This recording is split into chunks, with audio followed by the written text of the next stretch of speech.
बिस्मिल्लाहिर्रहमानिर्रहीम। अस्सलाम वालेकुम नाज़रीन, आप यूट्यूब चैनल देख रहे हैं। मैं इमरान खान हूँ। दो बहुत अहम खबरें हैं, दो बहुत बड़ी खबरें हैं और उनके हवाले से ये वीलॉग है।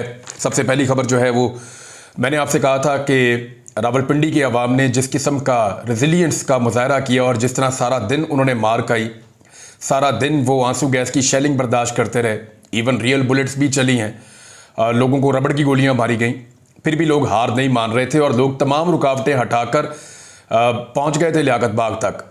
लेकिन अली अमीन गंडापुर साहब का जो बड़ा काफिला आ रहा था खैबर पख्तूनख्वा से, वो मोटरवे से वापस मुड़ गया था जब पाकिस्तान तहरीक इंसाफ की क़यादत ने ये अनाउंसमेंट कर दी कि एहतजाज ख़त्म किया जा रहा है, एहतजाज का वक्त ख़त्म हो गया है। ये अनाउंसमेंट जो है वो बैरिस्टर गौहर साहब के खाते पड़ गई।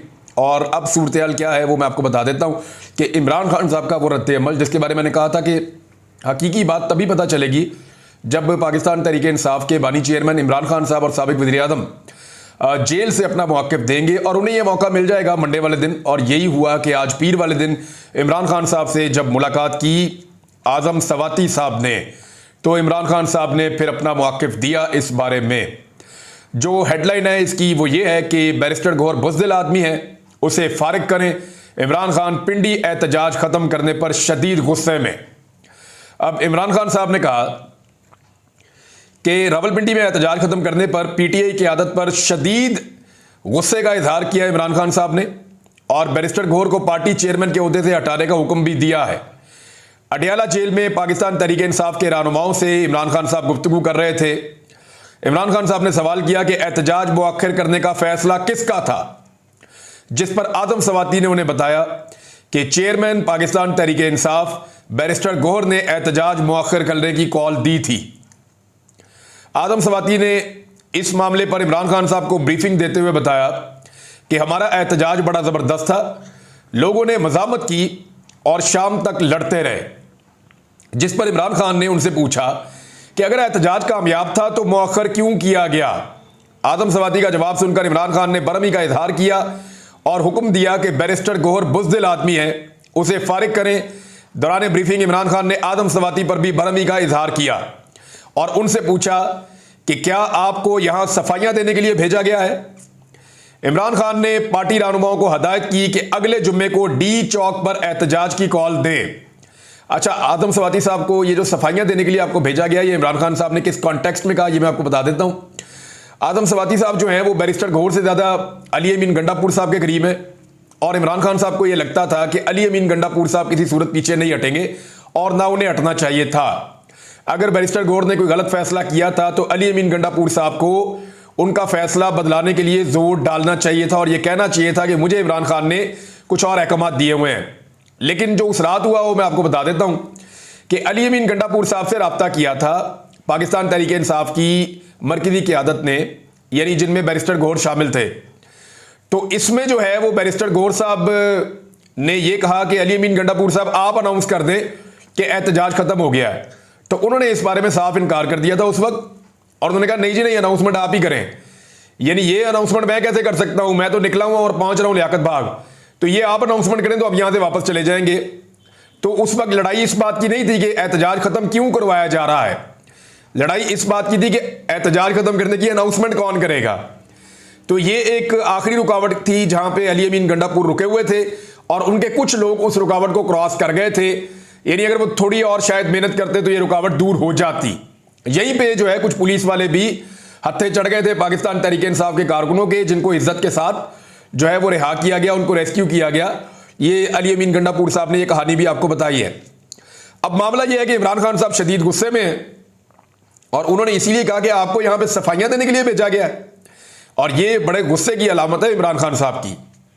यानी जिन लोगों ने ये विटनेस किया वो ये कहते हैं कि हमने इमरान खान को इससे पहले जेल में ऐसे गुस्से में और जलाल में नहीं देखा। तो इमरान खान ने पार्टी रहनुमाओं को हदायत की कि जुमे वाले दिन डी चौक पर एहतजाज की कॉल दें, जो मर्जी हो जाए, चाहे 2 दिन लग जाएं, हर सूरत डी चौक तक पहुंचना है। इमरान खान ने कहा कि अली अमीन गंडापुर लियाकत बाग पहुंच जाता तो बहुत बड़ा लीडर बन जाता। मेरे और अवाम के दरमियान कोई गलत फहमी नहीं है, यानी मेरी और अवाम की सोच इमरान खान साहब कह रहे हैं एक जैसी है। मैं भी कुर्बानी देने के लिए तैयार हूं और पब्लिक को भी देख लिया कि जैसे वो कुर्बानी दे रही है। अवाम फैसला कर चुकी है, क़यादत अपना फैसला कर ले, जो बुज़दिल हैं और साथ खड़े नहीं हो सकते वो हमें छोड़ जाएं। इमरान खान साहब ने ऐसा लगता है कि फाइनल राउंड को खेलने का फैसला कर लिया है। और देखिए अभी बुध वाले दिन एक बड़ा एहतजाज है, ये पुलिस की एंगेजमेंट बहुत ज़्यादा बढ़ जाएगी। हालांकि पुलिस बाकी कामों के लिए भी होती है, लेकिन बाकी सारे काम तो अब पंजाब के अवाम भूल जाएं। अब जो पंजाब की पुलिस है उसको सिर्फ सियासी मकासद के लिए ही इस्तेमाल किया जाएगा, बज़ाहिर ऐसे दिखाई देता है। क्या ये बुध और जुमा इन दो एहतजाजों के बाद पाकिस्तान तहरीक इंसाफ हमेशा के लिए ख़त्म हो जाएगी? तो ऐसा नहीं होगा। ये एक बड़ी पॉलिटिकल पार्टी है, एहतजाजों के बाद पार्टियां जो हैं वो और ज़्यादा बड़ी होती हैं। तो यहां होश के नाखून लेने पड़ेंगे इस सिस्टम को, और ने ये बात समझनी पड़ेगी कि अवामी सपोर्ट इस वक्त इमरान खान के साथ खड़ी हुई है और हम इंतहाई गैर मकबूल सियासी जमातों के एक जत्थे को कंधा दिए हुए हैं।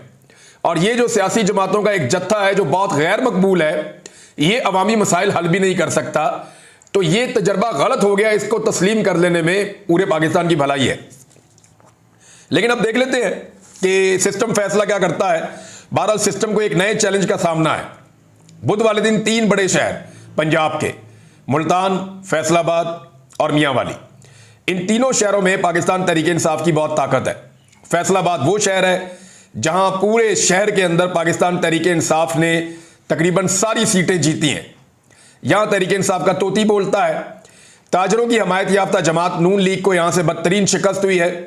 नून लीग परवेज मुशर्रफ के दौर में भी फैसलाबाद से नहीं हारी थी, लेकिन इस मरतबा नून लीग तमाम तर फैसिलिटेशन के बावजूद, सारी सपोर्ट मिलने के बावजूद फैसलाबाद में क्लीन स्वीप हो गई है, वाइट वॉश हो गया, उनको फर्क हो गई वहां से। तो एक तो है जी फैसलाबाद, दूसरा है मुल्तान। मुल्तान के लोगों को बहुत ज्यादा पीसा गया, बड़ा जुल्म किया गया। वहां पे जिस तरह इलेक्शन के नतायज हासिल किए गए वो सबके सामने है। जिस तरह वहां पे गिलानी खानदान को मुसल्लत किया गया वो भी सबके सामने है। लेकिन एक दो चीजें आपको जहन में रखनी पड़ेंगी मुल्तान की। जब इमरान खान साहब जलसे कर रहे थे ना पूरे पाकिस्तान में, और इन्होंने जलसों की इमरान खान साहब ने 50 कर दी थी बहुत तेजी से जलसे करते हुए, ये 2022 की बात है। तो उस वक्त आपको याद होगा अच्छी तरह कि जो इमरान खान साहब का सबसे बड़ा जलसा हुआ था वो एक मुल्तान में हुआ था। यानी मुल्तान के जलसे को देखकर उनके सियासी मुखालिफिन को खौफ आता था। तो मुल्तान भी पाकिस्तान तहरीक इंसाफ की एक बड़ी ताकत है, और जनूबी पंजाब में तहरीक इंसाफ का बड़ा जोर है, वहां नून लीग बहुत कमजोर है। तो इस सूरत हाल में दूसरा शहर मुल्तान होना यह भी एक बड़ा अच्छा खासा प्रॉब्लम है। और तीसरा मियांवाली। मियांवाली को आपने अपने जहन में रखना है कि मियांवाली बहुत बड़ी आबादी है वहां पे, और वो सारी आबादी पाकिस्तान तहरीक इंसाफ की है। तहरीक इंसाफ को जो सबसे बड़ा मार्जिन मिलता है जीत का वो भी मियांवाली में मिलता है। मियांवाली के लोग कैसे हैं वो भी आप अच्छी तरह जानते हैं। इमरान खान साहब का अपना आबाई इलाका है, वो वहीं पे उनका बचपन गुजरा है, वहीं से वो इलेक्शन लड़ते हैं। पहली मरतबा रुकन असेंबली भी वो वहां से बने थे। हर मरतबा इमरान खान साहब वहां से इलेक्शन जरूर लड़ते हैं, और इस मरतबा भी पाकिस्तान तहरीक इंसाफ की जो सबसे बड़ी लीड है वो मियांवाली से इमरान खान साहब के हल्के से है। तो अब इमरान खान साहब जो है वो तीसरा शहर उन्होंने मियांवाली का इंतखाब किया था बुध वाले दिन। अब देखते हैं कि बुध को यहां क्या होता है और जुम्मे को इस्लामाबाद डी चौक में क्या होता है। सिचुएशन बड़ी फंस गई है। दूसरा मामला सुप्रीम कोर्ट ऑफ पाकिस्तान में। मैंने आपसे कहा था कि आज का दिन बहुत इंपॉर्टेंट है। आज जो है वो 30 सितंबर है जिसका सब इंतजार कर रहे थे। आज फैसला होना था कि यह मामला किस तरफ को जाएगा, क्योंकि प्रैक्टिस एंड प्रोसीजर कमेटी जो तरमीमी ऑर्डिनेंस के बाद बनाई गई है, जजेस उस ऑर्डिनेंस को ही गलत करार दे रहे हैं, इस कमेटी की तश्कील को ही गलत करार दे रहे हैं। तो इस कमेटी की तश्कील के नतीजे में बनने वाले बेंच कैसे ठीक हो सकते हैं, यह नुक्ता उठा दिया गया है। काजी फायद ईसा पर उनके बाद आने वाले तीनों सीनियर जजेस ने ऐसा लगता है कि अदम एतमाद का इजहार कर दिया है। जस्टिस मंसूर दी शाह साहब ने कमेटी में बैठने से इनकार कर दिया।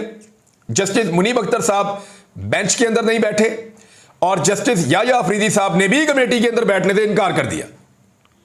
अब जो सवालात उठाए गए हैं मैं आपको बताता हूं, लेकिन पहले आप डेवलपमेंट देख लें कि काजी फायद ईसा साहब अदालत में आए, 4 जजेस मौजूद थे, जस्टिस मुनीब अख्तर साहब अदालत में नहीं आए, बल्कि उनका एक खत मौजूद है जिस खत में उन्होंने तहफ़्फ़ुज़ात का इजहार किया है।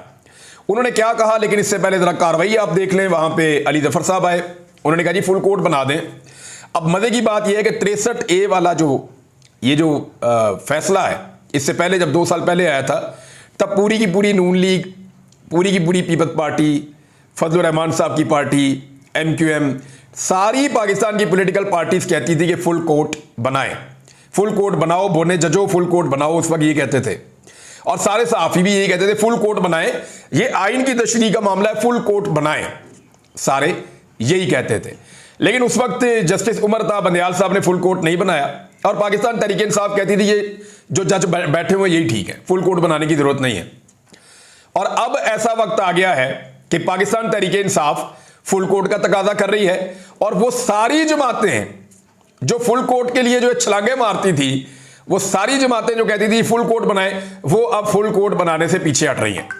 कादी फायद ईसा साहब को भी ये कहा गया कि जी इसमें फुल कोर्ट बनाया जाए, तो उन्होंने कहा इसकी कोई मिसाल, लेकिन ये एक टेक्निकल मामला एक जगह पे आगे फंस गया है और अगर इस केस में फुल कोर्ट नहीं भी बनाया जाता, फिर भी फुल कोर्ट इस मामले पे तो बनेगा कि प्रैक्टिस एंड प्रोसीजर कमेटी के मामला कैसे चलेंगे, इस पे तो बनना चाहिए। कादी फायद ईसा साहब ने आज से 2 साल पहले जो किया, एग्जैक्टली वही कुछ आज भी हो रहा है।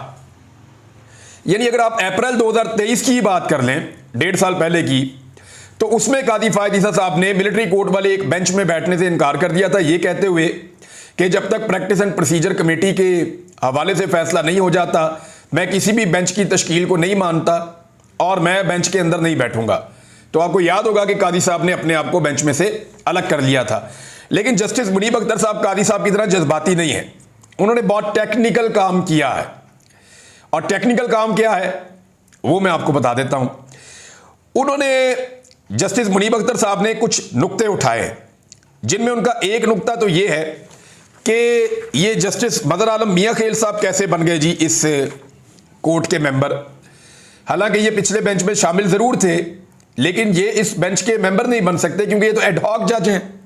और क्या एडहॉक जजेस किस तरह के केसेस सुनेंगे, इस बारे में कोई फैसला हुआ, जरा उस बारे में आप रोशनी डाल लें। तो ये बहुत टेक्निकल खेल गए हैं कि एडहॉक जज को आप इस बेंच का मेंबर नहीं बना सकते। दूसरा, एक बात याद रखिएगा, ये जो फैसला था ना 2022 वाला 63A वाला, कि कोई भी रुकन अपनी पार्टी की मर्जी के खिलाफ ना तो वोट डालेगा, अगर डालेगा तो वोट गिना ही नहीं जाएगा और उसकी सीट भी चली जाएगी। ये जो फैसला था ये लिखा था जस्टिस मुनीब अख्तर साहब ने, और वो इस वक्त सुप्रीम कोर्ट ऑफ पाकिस्तान में जज है, तो रिव्यू को उनके बगैर नहीं सुना जा सकता। जो रिव्यू है वो नहीं सुनी जा सकती जस्टिस मुनीब अख्तर साहब के बगैर। उसकी वजह यह है कि उन्होंने तो फैसला लिखा था, दूसरा वो इस बेंच का हिस्सा भी है, तीसरा ये याद रखिएगा कि जस्टिस मुनीब अख्तर साहब ने रिफ्यूजल नहीं दिया, वो बेंच में बैठने से इनकार नहीं कर रहे, लेकिन वो बेंच में इसलिए नहीं बैठ रहे कि उनका यह मानना है कि यह बेंच की तश्कील गलत तरीके से हुई है। फिर उन्होंने कुछ नुक्ते उठाए। एक उन्होंने कहा जी कि जो 19 जुलाई को जो बेंच प्रपोज किया गया था चीफ जस्टिस की जानिब से, वो इससे मुख्तलिफ था, लेकिन अब जो हुआ है नई कमेटी बनने के बाद, इसमें चीफ जस्टिस ने तब्दीली करके खुद बेंच की सरबराही ले ली है। यह भी नुक्ता उन्होंने उठाया कि जनाब अब आप आकर क्यों बैठ गए हैं, 63A वाले बेंच की तश्कील पहले मुख्तलिफ थी, अब कुछ और है, तो ऐसा क्यों है। एक और चीज जो उन्होंने उठाई, उन्होंने कहा जी कि ये जो बेंच बना है जिस तरीके से, इस कमेटी जो प्रैक्टिस एंड प्रोसीजर कमेटी, उसमें 3 जज होते हैं, ये याद रखिएगा आप। अब मैं आपको कानून का एक सिंपल तरीका बता देता हूं। 3 जजेस वहां बैठते हैं और 3 जजेस मिलकर फैसला करते हैं कि कौन सा बेंच कैसे बनाना है। और जब इन्होंने कहा ना जी हम तरमीम करने जा रहे हैं, तो उसकी वजह यह बताई गई कि एक आधा जज अगर कभी मिसिंग हो जाए तो चीफ जस्टिस का यह इख्तियार होना चाहिए कि वो अपनी मर्जी का एक और जज ला के लगा दे। शुरू में जो वजह बता रहे थे वो ये थी, इनके सारे जो जितने भी लोग हैं इनके, वो सारे यही कह रहे थे कि जनाब इसलिए कि कोई जज इधर उधर हो जाता है तो चीफ जस्टिस एक जज को बुला सकते हैं। तो 2 रुकन तो हो गए फिक्स। अब मामला यह था कि यही बात उठाई कि जनाब 3 जजेस ने बैठ के एक चीज का फैसला करना है, आप 2 जजेस बैठकर कैसे फैसला कर सकते हैं, जबकि मंसूर अली शाह साहब एतराज करके अपने आप को उसमें से हटाकर बाहर निकाल गए हैं। तो 3 जजेस का फैसला 2 जजेस कैसे कर सकते हैं। 3 जजेस ने जो बेंच बनाना था वो 2 जजेस कैसे बना सकते हैं। यानी अगर एक 10 रुपये भी बेंच है ना, उसमें से एक जज गायब है तो वो बेंच मुकम्मल नहीं है, वो बेंच नहीं बैठ सकता। तो ये एक और टेक्निकल चीज है।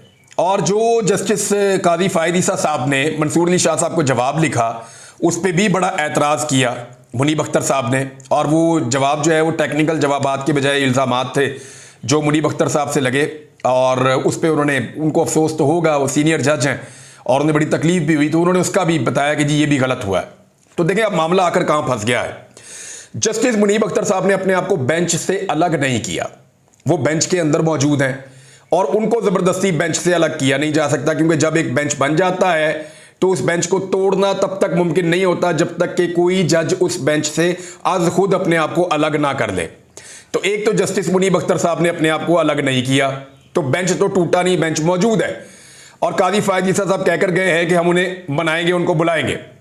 नंबर एक तो बेंच मौजूद है, बेंच टूटा नहीं है। दूसरी बात यह है कि जो एतराजात हैं वो तकनीकी नौइयत के हैं, जो एतराजात किए हैं जस्टिस मुनीब अख्तर साहब ने, तो पहले उन एतराजात को एड्रेस किया जाएगा। उनको एड्रेस करने का तरीका यह है कि आप चैम्बर में कर सकते हैं, जजेस इकट्ठे बैठकर कर सकते हैं, लेकिन ये जब भी तय होगा ये फुल कोर्ट के अंदर तय होगा। तमाम जजेस बैठकर फैसला करेंगे कि ये जो एतराजात उठाए गए हैं जस्टिस मंसूर अली शाह साहब की जानिब से, जस्टिस मुनीब अख्तर साहब की जानिब से और जस्टिस याहिया अफरीदी साहब ने उस कमेटी का हिस्सा बनने से जो माजरत की है, तो ये जो एतराजात इकट्ठे हो गए हैं इसको फुल कोर्ट बैठकर डिसाइड करेगा। इसका नतीजा क्या निकलता है ये बहुत इंपॉर्टेंट है।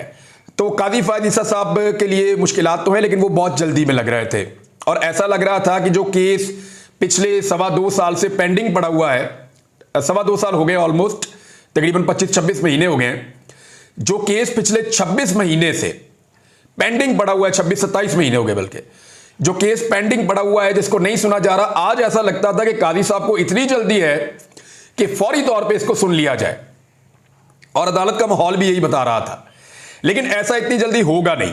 मुनीब अख्तर साहब अगर अपने आप को इस बेंच से अलग कर लेते और कहते जी मैं इसमें नहीं बैठता, तो उसमें फिर क्या होता? उसमें यह होता कि ये फौरी तौर पे प्रैक्टिस एंड प्रोसीजर कमेटी दोबारा बैठती और एक नया बेंच बनाकर काजी साहब इसको सुन लेते, लेकिन उन्होंने बेंच टूटने भी नहीं दिया और बेंच पे तहफुजात भी किए और तहफुजात को दूर करने का तरीका भी बताया और वो तहफुजात दूर हो सकते हैं फुल कोर्ट के अंदर ही। बहरहाल अब देखते हैं काजी साहब इसके अंदर से कैसे निकलते हैं या क्या तरीकाकार करते हैं। ये थी अब तक की डेवलपमेंट्स। अब तक के लिए इतना ही। अपना ख्याल रखिएगा, अपने चैनल का भी। अल्लाह हाफ़िज़।